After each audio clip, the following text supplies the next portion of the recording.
All right, Aries, this one's for you. Hi, this is Tarot Lumination. That's you, Aries. And this is your singles mini love and relationship report for the December-January transition period, okay? And for a lot of people, it's the holidays, of course, too. So here we go. You're probably aware that you've been under a lot of pressure from Uranus for the last 7 years or so. We've got another 6 months, and then you're out of it. You're clear. And then it all goes on to Taurus. Ha, ha, ha, ha, ha. So also you've been going through the last, I don't know, 5, 6 months with this massive opposition thing going on with the Libra-Aries dynamic. So, before Jupiter moved into Scorpio, but we're in the clear now. So for you, some of the vibes that are going on are very much to do with like 8th house energy, like deep intimacy. Like, okay, there's the relationship, but oh, let's say you're dating or living together, you get married, and all of a sudden, wow, we're now in it. Oh, nobody told me it would be like this once we're in it. And then you go deep into the relationship itself. And the world of intimacy, and a lot of people wig out. They realize, wait a minute, nobody told me that being inside the relationship would be like this. I thought it was just about once you get hooked up, you just put it on autopilot because they love me and I love them and everything's good. Just go from there. No, no, no. Sorry.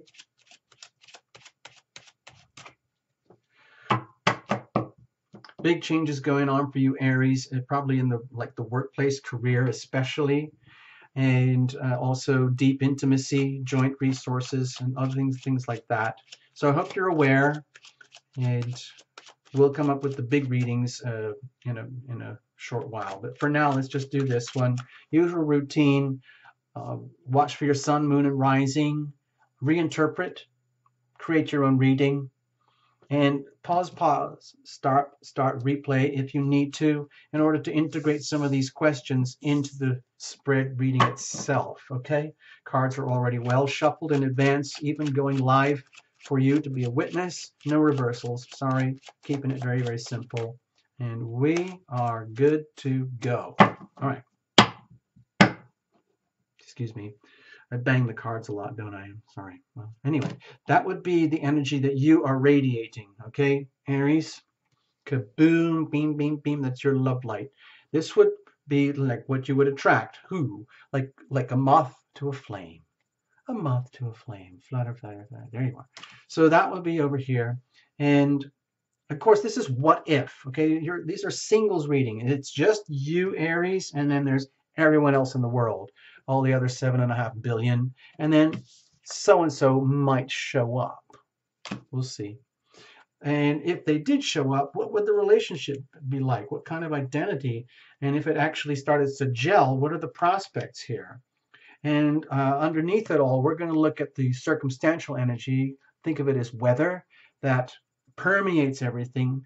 And you have to live in that condition.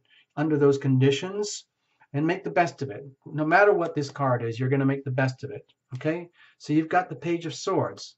So it feels here like this is a really good time right now, this particular little time period we're talking about, where it's going to be a really good chance for you to take advantage of truth calling. Real big, serious reality checks, honesty checks, truth, and very, very, let's say, clearing away of anything that's not true. In other words, to really like simplify, reduce and simplify life so that it just works better without having to have everything be conditional upon this or conditional upon them or their decisions or their behavior. Reduce and cut away and simplify anything so that it just comes down to you realizing, oh, it's all me. It's always me in the beginning and end anyway. It's just about making good decisions, right decisions, based on absolute truths, not subjective truths, not yours, theirs, but, the truth. So let's have a look. What would you be radiating? Okay. So during this time period, you might be deliberately choosing to literally hibernate, for the purposes of recalibrating your subjective truth. That's what I'm feeling here. Okay, so this is an ideal time. It almost would be like a bear going into hibernation where, some people don't like, are they scared of this energy because it feels like, oh, I'm so lonely. But the reality is it's like the true love, the true light, the true center of joy and happiness is deep in your core. It's inside of you. Fun comes from the outside. Excitement comes from the outside. Thrills, satisfaction, things like lust and uh, food, parties, houses, cars, all that stuff's internal. This is an ideal energy here.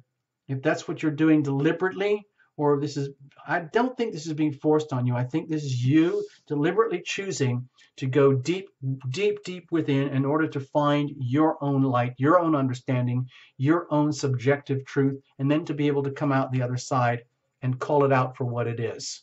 Okay? In other words, you're just taking the best advantage of the circumstances.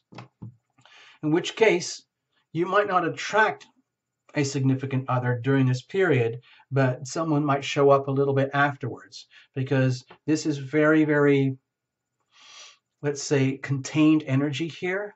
And it might, like, of course, there's auric energy, but it would be very, very private, discreet energy. So it might not be like you're even on anybody's radar. Let's put it that way. But still, somebody might notice. Somebody did notice. Someone who's very, very, let's say, very, very simple, very, very pure, and unashamedly so. This is almost like, this is the child who doesn't apologize for being a child. They're just happy being happy. And they radiate the energy of light and love and happiness from the inside. And maybe they were just like, tooling around the planet, living their life, and they just noticed, oh, there's poor Aries over there who got really lost and went astray. And they forgot that the true source of light and love and happiness comes from deep, deep inside. And I am just the right person here to remind them of that. It's so simple. All that Aries person needs is me. Me, me, me. My own awesome, wonderful, amazing me. Thank you very much. No apologies. And so this is, again, of course, Aries, this is what if. So if in your deliberate choice to, let's say, go so deep within that you're almost invisible, somebody understands that. It's just like, I recognize the behavior of someone who has figured out finally that the real happiness lies within, and they're on that journey, and I am the perfect person. Thank you very much. Who's going to show up and start shining and sparkling inside their lantern. And then they're going to realize, aha, I did make the right decision to look deep within for my own happiness. And it isn't about the loving relationship. And by the way, you are very, very cute. And thank you for coming into my life and realizing that I am the source of my own light and love and happiness. Thank you very much. And by the way, what are you doing tonight? And then they say, well, it's about time you asked. So there you go. It's that kind of energy. And over here, what would the relationship be like? Oh, there's enough abundance. I was going to say abundance. There's enough abundance here between you and a potential other over here. Now, this is what if, okay, Aries? This is just because you might not get anything, okay? And you might be totally happy with that right now. I know that sounds strange in a love, singles, or relationship reading, but sometimes people want a bit of peace and quiet and solitude, and they don't want any of this stuff, no matter how wonderful the other people might be. But anyway, let's say you do happen to attract this particular delightful so-and-so, then the relationship would have some of the characteristics of the Queen of Pentacles, who is like someone who is very aware of their good fortune and how they came to be so fortunate. And it's not anything that they would squander. And they really, really start to understand, like being able to look around their life, their world, the garden, nature, their little mini utopia and paradise, and realize that, my gosh, we've really scored. You know, I'm saying the word we here because it's such an odd couple, at first glance. But let's say you do attract this Aries and it just shows up just by magic. It's like both parties suddenly realize, wow, we really scored. And then the relationship has the branding imprint of two people who feel like they've really, really scored.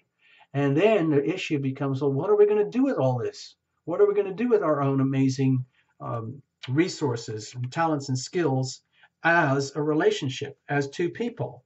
Because there's a lot here. There's a tremendous amount going on here, Aries, for you in a very kind of quirky, odd way. Let's have a look. Okay. My feeling here is that you probably deserved this, and maybe for a long time, and it's about time this came back to you. I'm happy for you. And maybe you had to do a lot of very, very, very, very, very deep stealth operations and deep stealth behavior in order to get to the point where this would have a chance to manifest. And maybe there are things that went on in your past that you're not proud of, that could be, let's say, perceived as dishonorable by others, but it was just part of your journey at the time. And this can be exposed and cleared and brought to the surface for, let's just say, what do they call it when things are purified by sunlight? Isn't there a word for that? And so if there was any kind of energy of betrayals that have been exposed in your own behavior or their own behavior, if so-and-so does arrive, then of course, with the Tarot Lumination theme of love and healing, it's a good chance to heal all that stuff. Because my feeling is that neither of you or a significant potential other would want to go skulking around like this all the time. The whole idea is to name this, label this, get it out there in the open and say, enough of this. Enough of this. We've got enough going on here with us, not to have to skulk around anymore like this or doing anything subversive or anything that's, let's say, sneaky or could be perceived as underhanded by other people. You don't have to do that anymore. You can put all that stuff aside and live in your own light and your own abundance and share that and figure out what to do with it all. It's a really good opportunity here for you, Aries. And the thing is, of course, with the love and healing approach is that this is good for this to be revealed. It's very, very wholesome for this to be revealed if this kind of stuff comes up in the process of a significant relationship coming into your life. So bravo, Aries. Well done. And have an awesome season. I'm just going to put this over here. You can do the rewinds and replays as you want. Blessings to you guys and your families. Have a super holiday. All right. Bye.